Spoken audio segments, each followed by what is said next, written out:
Croeso i'r sialent. Creu dawns yn ysgol y llys. Dyma dawns. Mr Griffiths.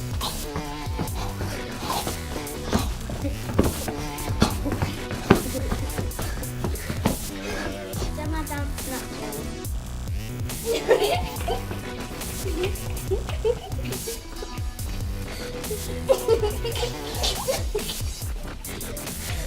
Olei!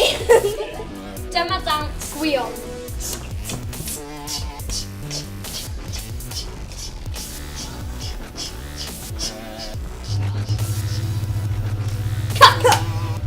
Dyma dawns Welsh Whisperer.